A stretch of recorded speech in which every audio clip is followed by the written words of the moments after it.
എന്നോട് എൻ്റെ സുഹൃത്ത് ചോദിച്ച ചോദ്യമായിരുന്നു, നിങ്ങൾ ഈ പറയുന്ന മാർബിളൊക്കെ ഈ കേരളത്തിലെ ചെറിയ ചെറിയ വീടുകളിലല്ലേ വിരിക്കാറുള്ളൂ, വലിയ വലിയ ബിൽഡിങ്ങുകളിലൊക്കെ ടൈലുകളല്ലേ, ന്യൂജൻ ടൈലുകളല്ലേ വിരിക്കാറുള്ളത് കേട്ടോ.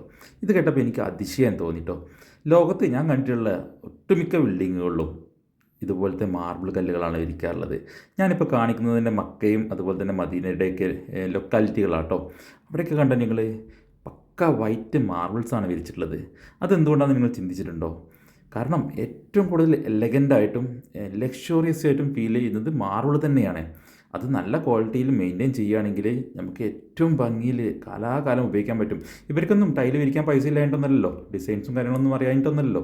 പക്ഷേ ഈ ഒരു മാർബിളിൻ്റെ ഭംഗി അത് വേറെ എവിടെയും കിട്ടില്ല. അതിൽ നടക്കുമ്പോഴുള്ളൊരു ഫീലിംഗ് ഉണ്ടല്ലോ, നമ്മുടെ മനസ്സിന് കിട്ടുന്നൊരു സുഖം, അത് വേറെ തന്നെ കേട്ടോ. അത് അനുഭവിച്ചറിയുന്നേ വേണം. ഇതുപോലത്തെ മെറ്റീരിയൽസൊക്കെ മാർബിളൊക്കെ വിരിച്ച് കഴിഞ്ഞാൽ, നിങ്ങളുടെ വീട്ടിലൊന്ന് വിരിച്ച് കഴിഞ്ഞാൽ അതിൻ്റെ ഒരു ഫീൽ നിങ്ങൾക്ക് പ്രത്യേകമായിട്ട് മനസ്സിലാവും കേട്ടോ.